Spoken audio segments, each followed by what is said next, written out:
नीतीश कुमार चंद्रबाबू नायडू के हिंदुत्व से बीजेपी को क्यों हो रही परेशानी। नमस्कार, आप देख रहे हैं नेशन दर्पण और मैं हूं आपके साथ आकांक्षा किरण। आज हम बात करेंगे उस अद्भुत बड़ी घटना के बारे में जो आजकल की राजनीति में राम नाम के इर्द गिर्द घूम रही है। कैसे नीतीश कुमार, चंद्रबाबू नायडू और पवन कल्याण जैसे नेता राम के नाम का सहारा ले रहे हैं। आइए जानते हैं। राम पहले से ही हिंदू आस्था का केंद्र रहे हैं। पूजा स्थलों से लेकर लोगों के दिलों में राम की उपस्थिति हमेशा से रही है। लेकिन आज जो नेता कभी राम का नाम नहीं लेते थे, वो अभी राम राम कर रहे हैं। सवाल ये है कि ऐसा क्यों हो रहा है। नीतीश कुमार की बात करें तो पहले वो राम के मुद्दे पर अपनी बात अलग रखते थे, लेकिन हाल ही में उन्होंने अयोध्या से सीतामढ़ी तक सड़क मार्ग और वंदे भारत रेलगाड़ी की मांग की है। इसके पीछे उनकी असली चिंता क्या है? क्या ये सिर्फ चुनावी रणनीति है या वे बिहार में एक नई पहचान बनाना चाहते हैं?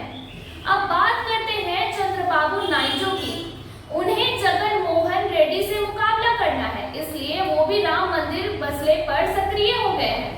प्रसादन का मुद्दा उठाकर वे यह साबित कर रहे हैं कि वो भी राम के लोगों के साथ है। क्या यह उनके राजनीतिक जीवन की सुरक्षा के लिए जरूरी है? खास तौर से नीतीश कुमार और चंद्रबाबू नायडू की बात की जाए तो ये दोनों अपने तरीके से राजनीति करते रहते हैं। कई बार बीजेपी के साथ रहे, फिर भी राम मुद्दे पर अपना स्टैंड अलग रखते थे। पुरानी बातें याद की जाए तो ये दोनों नेता कॉमन मिनिमम प्रोग्राम की छतरी तान कर बीजेपी के गोल में शामिल होते रहे। यहाँ तक कि हाल के दिनों में जब नीतीश कुमार ने बीजेपी का दामन थामा, तब भी संकेत दिए थे कि बिहार में बीजेपी का एजेंडा नहीं चलेगा। यहाँ तक कि केंद्र में सरकार बनने के साथ ही नीतीश समर्थकों ने ऐसा माहौल बनाया कि नीतीश कुमार बिहार को स्पेशल स्टेट से कम पर तैयार नहीं होंगे।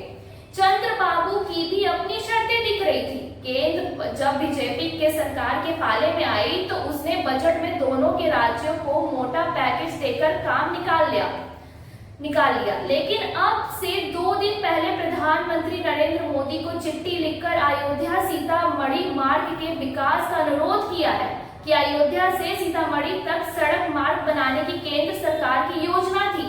साथ ही नीतीश कुमार ने सीतामढ़ी तक के लिए वंदे भारत रेलगाड़ी भी शुरू करने की अपील की है।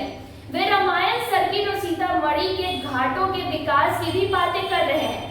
उन्होंने सोशल मीडिया पर पीएम के अमेरिका दौरे को लेकर नरेंद्र मोदी की तारीफ भी की है। वर्तमान समय में राम नाम की यह लूट एक राजनीतिक तंत्र की तरह नजर आ रही है। क्या ये सिर्फ एक चुनावी स्टंट है या इससे समाज में एक नया विमर्श भी जन्म लेगा? क्या नीतीश और नायडू वास्तव में राम को अपने कार्यों में शामिल कर रहे हैं या सिर्फ एक छवि बनाने का प्रयास कर रहे हैं?